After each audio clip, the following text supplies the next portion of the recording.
আমি যেটা বিশ্বাস করি সেটা হচ্ছে যে ধর্ম আসলে মানুষকে ভালো করার জন্য, মানুষের ভালোর জন্য, কল্যাণের জন্য। প্রত্যেকটি ধর্ম মানুষের কল্যাণ চায়, এবং যখন ধর্মগুলো এসেছে এই পৃথিবীতে, সব ধর্মই কিন্তু আপনার মানুষের কল্যাণের জন্য এসেছে।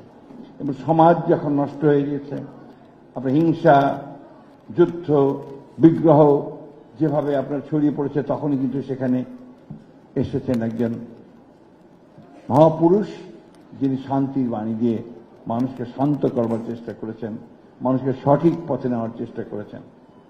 এবং একটি কথা এখানে আপনারা এখন বলছিলেন যে দুষ্ট ব্যক্তির কাছ থেকে দূরে থাকা ভালো, যেন একটা কথা যেন বলেছেন। আসলে এটা হচ্ছে সবচেয়ে বড় জিনিস। বর্তমান যে বিশ্ব, এই বিশ্ব বড় কঠিন বিশ্ব। হিংসা, যুদ্ধ, হত্যা, যজ্ঞ, মারণাস্ত্র তৈরি হচ্ছে। কালকে রাতে আবার দেখলাম খবরের মধ্যে যে আমেরিকাতে এখন আপনার যুদ্ধাস্ত্র তৈরি করবার কারখানা বাড়ছে, ইন্ডাস্ট্রি বাড়ছে, আরো মারণাস্ত্র তৈরি হচ্ছে। তো এই যে পৃথিবী, এই পৃথিবীতে আপনারা আমরা যারা শান্তির কথা বলি, সেখানে ওই আসবে যে শোনাইবে ব্যর্থ পরিহাস, এই ধরনের কথাগুলো এসে যাচ্ছে আজকে। তাই আমাদের সকলের, প্রত্যেকটি মানুষের, আমরা যারা শান্তিতে বিশ্বাস করি, আমরা যারা মানুষের কল্যাণে বিশ্বাস করি, আমরা যে কল্যাণ করতে চাই, আমাদের বোধহয় এক হওয়া দরকার, ঐক্যবদ্ধ হওয়া দরকার। হিংসাকে, যুদ্ধকে সবার না বলা উচিত, এক বাক্যে না বলা উচিত। এটা যদি আমরা করতে না পারি, তাহলে আমাদের দাদার মতো এত সুন্দর মানুষ, আমাদের গুরুদেবরা এখানে আছেন, তাদের মতো সুন্দর মানুষ, তাদের যে কথাবার্তা, সব ব্যর্থ হয়ে যাবে। আসলে ধর্ম মানুষকে ভালো করার জন্য, ধর্ম যুদ্ধ করার জন্য নয়, ধর্ম হিংসার জন্য নয়। এই বিষয়গুলো আমাদের সকলে উপলব্ধি করতে হবে। আমি বেশ কিছুদিন আগে থাইল্যান্ডে গিয়েছিলাম। তো আমার এক বন্ধু ব্যাংকক থেকে অনেক দূরে একটা সমুদ্র, খুব সুন্দর জায়গা, সেখানে আমাকে নিয়ে গিয়েছিল। তো যে হোটেলে ছিলাম, খুব ভোরবেলা আমি উঠেছি, সমুদ্রের সঙ্গে লাগা একদম। আমি উঠে, খুব ভোরে উঠে আমি ওই সমুদ্রের দেখার জন্য বেরিয়েছি। তো দেখি চারজন ভিক্ষু, আপনাদের তারা হাতে আপনাদের ওই যে একটা কি থাকে, পাত্রপিণ্ড নিয়ে তারা হাঁটছেন। তা আমি নিজেই উদ্যোগ নিয়ে তাদেরকে জিজ্ঞেস করলাম, ভাঙা তারা জবাব দিল, কি করছে বলে, আমরা ভিক্ষা করতে বেরিয়েছি।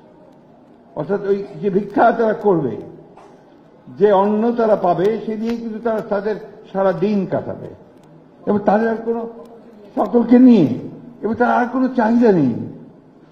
আমি অভিভূত হয়ে গেলাম যে আসলে দেখুন, এমন মানুষগুলো তারা ধর্ম প্রচার করার জন্য ওইভাবে নিজেদের জীবনকে বেছে নিয়েছে। এই যে এখানে যারা আছেন, তারাও কিন্তু একইভাবে তাদের জীবন যাপন করেন।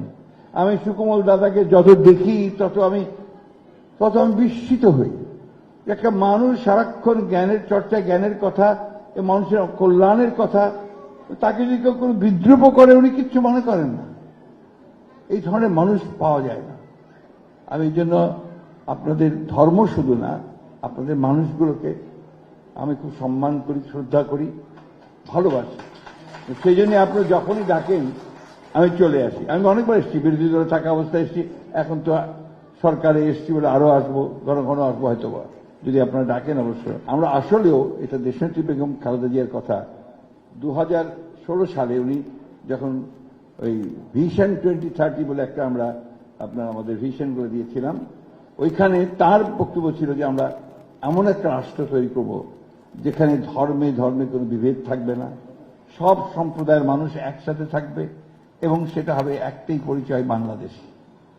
এই পরিচয় আমরা সবাই থাকবে, যে যার ধর্ম করবে, যে যার কাজ করবে, কিন্তু এর মধ্যে কোনো বিভেদ থাকবে না। কেন জানি না আমরা, এই কেন এটা হয় আমি জানি না, যে মানুষের ধর্মের কারণে বিভেদ সৃষ্টি হয়, ধর্মের কারণে হত্যা করা হয়, ধর্মের কারণে বাড়ি জ্বালিয়ে দেওয়া হয়। এটা কেন হয় আমি জানি না। এটা আমার ঠিক আমার বোঝে আসি না।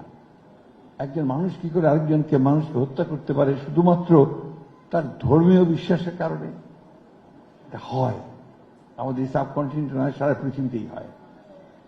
আমি একটা ছবি দেখেছিলাম আপনার, খুব বিখ্যাত একজন আপনার ডাইরেক্টর, পরিচালকের, তাপস নিহালিন, খুব বিখ্যাত, ভারতের একজন বিখ্যাত পরিচালক।